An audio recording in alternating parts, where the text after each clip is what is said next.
از دنیا که هستید لباس عافیت بر تن داشته. ما آمدیم در یک ویژه برنامه عیدی که توسط نهاد ALP که Afghan Living in Philadelphia در کشور امریکا که افغانایی که نوآمده یک جای داشته باشن که یک جا برن و آیا عنعنات و فرهنگات افغانستان حفظ میکنن در اینجا یا نه خیر؟ همگی من خودم زیاد چیزایی هست که اصلا. My name is Amari. I'm the executive director of AOP Exola, and AOP stands for Afghans of Philadelphia. خانمی که بعد از سقوط افغانستان را ترک کرده است. شبنم جان سلام، عیدتان مبارک. حالا خیلی سخت است، اولین بار است که من از فامیل یعنی از مادر جانم و همچنین از اعضای فامیل دور هستم، ولی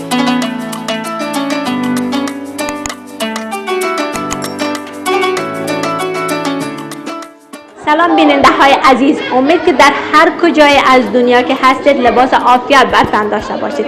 عید سعید فطر را از صمیم قلب بر تک تک شما عزیزان تبریک و تهنیت گفته. امید که یک عید خوب و خوش در کنار فامیل و دوستانتان داشته باشید. امروز ما آمدیم در یک ویژه برنامه عیدی که توسط نهاد ALP که Afghan Living in Philadelphia در کشور امریکا ارگانایز شده بر شما یک برنامه یا هم گزارش کوچک آماده کنیم. امید که تا آخر برنامه ما را بیننده باشید و از گیم ها، ساتیری ها و چیزهایی را که ما برای شما به نمایش میگذاریم لذت ببرید. تا آخر برنامه ما را بیننده باشید. بیننده های عزیز، در این بخش برنامه با خود الهه را داریم که در ارگانایزیشن ALP به حیث دایرکتور هستند. سلام الهه جان، عیدتان مبارک. سلام نماد جان، خوب هستین؟ عید شما و عید بیننده های عزیز مبارک. روزه و نمازتان قبول. تشکر، زنده باشید. الهه جان، در این بخش برنامه ما از خود بعضی سوالا می داشته باشیم. هدف شما از برگزاری این برنامه چی است؟ AOP که هست یک ارگانیزیشن بود که ما شروع کردیم تقریبا یک سال پیش. کار خود را شروع کردیم و ما میخواستیم که یک چیز جور کنیم که افغانایی که نوآمده یک جای داشته باشن که یک جا برن و ساتیری کنن و دوری از وطن خود یک ذره قدر احساس نکنن، به خاطر که هر کس که آمده بسیار یک وقت خراب بود و بسیار جگرخونی و تنهایی و چیزا داره. ما میخوایم که یک ذره خوششان بسازیم. الهه جان، خودت چند سال میشه که از وطن دور هستی؟ من خودم اصلا بسیار زیاد تقریبا بسته عمرم دور هستم. چند سال در کشور دیگه تیر کردم، باز بعد از 10 ساله که بودم امریکا آمدم و یک چند وقت که افغانستان رفتیم برای تفریح، یک چند هفته، مگر زیاد در افغانستان نبودیم. به نظر خودت هموطنان ما که نو آمدن آیا عنعنات و فرهنگات افغانستان حفظ میکنن در اینجا یا نه خیر؟ همگی من خودم زیاد چیزایی هست که اصلا از پیش از اینا یاد گرفتیم درباره کلتور خود، درباره فرهنگ خود. مثلا ما یک محفل داشتیم برای شب یلدا. من خودم و فامیل ما زیاد توجه نمیکنیم شب یلدا رو، مگر خودم خوش شدم که امروز هموطنان شب یلدا رو تیر کردم. یگان چیزا یاد گرفتم که مثلا میز ما چه رقم جور میشه و نوروز ما یک میز جور کردیم از 7 سین تو چیزا وقتا نمیکردیم، مگر ما از خاطر ارگانیزیشن کل ما یک جای میکنیم و ساعت خودمون تیر میشن. در آخر پیام خودت به هموطنان ما در سرتاسر از جهان چی است؟ برای هر افغان که یا که نآمده باشه یا که بسته عمر خود در خارج تیر کرده باشه، پیام ما هسته که برای خود یک نفر پیدا کنین که بتونین همدلی کنین، تنهایی را احساس نکنین، به خاطر که جگرخونی هر وقت در زندگی آدم جگرخونی میایه. آدم که سر سمو بسیار فکر کنه، روی آدم خراب میشه. هرچی که میتونین خوشی کنین، ساعت خود تیر کنین. زندگی درست است، آدم عمره که خوش تیر کنه بسیار خوب میشه. بسیار زیاد تشکر الهه جان. بیننده های عزیز، در این بخش از برنامه با خود فروا جان داریم. Hi فروا جان, how are you? عید مبارک. I'm good. How are you? Eid Mubarak to you as well. Thank you so much. Farwa Jan, can you shortly introduce yourself for us and what's your position in this organization? Of course. So my name is Amari. I'm the executive director of AOP Exola, and AOP stands for Afghans of Philadelphia. Thank you so much. Can you know what kind of Afghans are in this program? Okay. So when we first started AOP, it was back in August 2021, and we were trying to help resettlement agencies with Afghans that were coming in during the evacuation. And since then, we've been working collaboratively with the Office of Refugee Resettlement to provide social programs and events for Afghan women and youth between the ages of 12 to 18 that came during the evacuation and onwards. What is the reason of holding this program? This program today? Yeah. It's our belated Nowruz event, but also our Eid event as well. It's how long you have been out of country?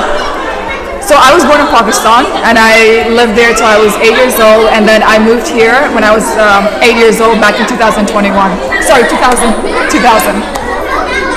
Is it hard to be far away from your country? Of course, unfortunately for me, I was born in Pakistan, and so it was at a time when Afghanistan was already, destroyed from the war. But I've gone back 5 times, and I love Afghanistan. I went to Kabul and Mazar and Bamyan and all those places, and I really enjoyed going back and seeing my family there and traveling throughout the country. So I really miss Afghanistan. I wish I could go back. Inshallah, you will go back there. Is it hard for those people that they just came here, and how can you tell us their feeling when you work with them? Is it hard for them, I know, like maybe in language and working here and everything? Of course, I can resonate with that because when we came, there weren't a lot of Afghans in the city actually, and it was during 9/11, September 11, and so we faced a lot of racism, discrimination. We didn't know the language, we didn't have a lot of support, so it was really hard. So I can understand what the families are going through, especially as a young woman, as a female in an Afghan culture living in the West. I understand everything that the Afghan girls are going through right now.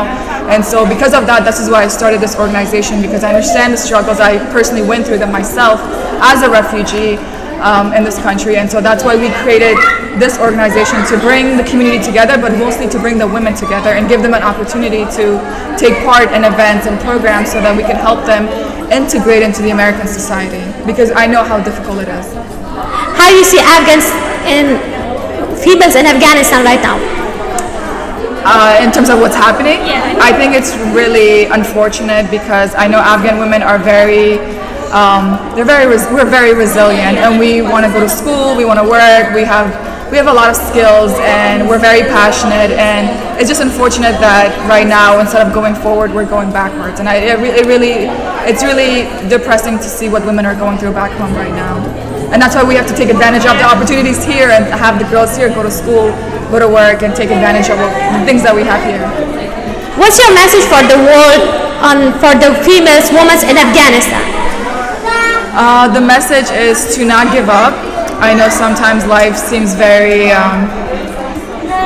it's very unfortunate, the things that women in Afghanistan have to go through because of the culture, because of the politics and everything like that. But Afghan women are very strong, and I think we're some of the strongest women in the world. Not only do we carry our own pain, but we carry the pain of our mothers, our grandmothers, and all the women that came before us, and that's what makes us very resilient.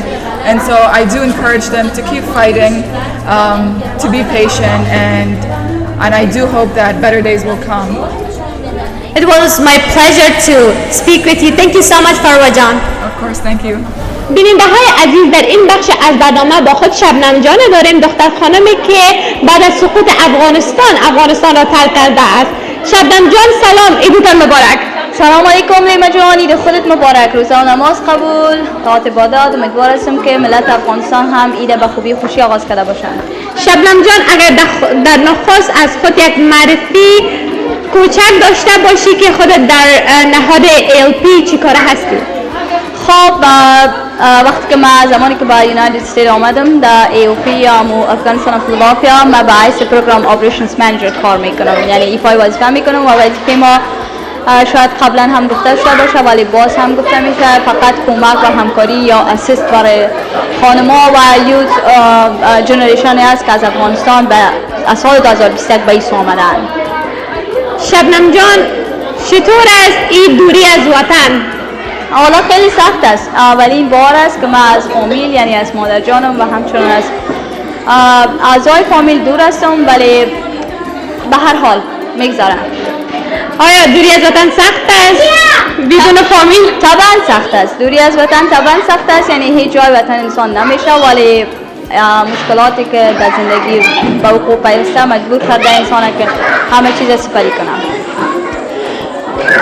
شما من حیث یک افغانی که نو اینجا آمدین با چی نوع مشکلات روبرو شده اید؟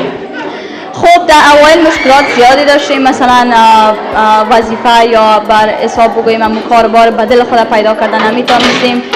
مشکل بود. البته مشکل زبان نداشتیم، ولی مشکلی که مثلا با مردم چگونه رفتار کنی و همچنان در کجا بخوای وظیفه دلخواهت پیدا کنی کمی مشکل بود. ولی گذشته با هر چیز، یعنی روز به روز همه چیز بهتر شد و حال ما خوب هستیم و بهتر می‌درخشیم. شبنم جان، پیامت به خانمایی که در افغانستان اجازه کار و تحصیل ندارن چی است؟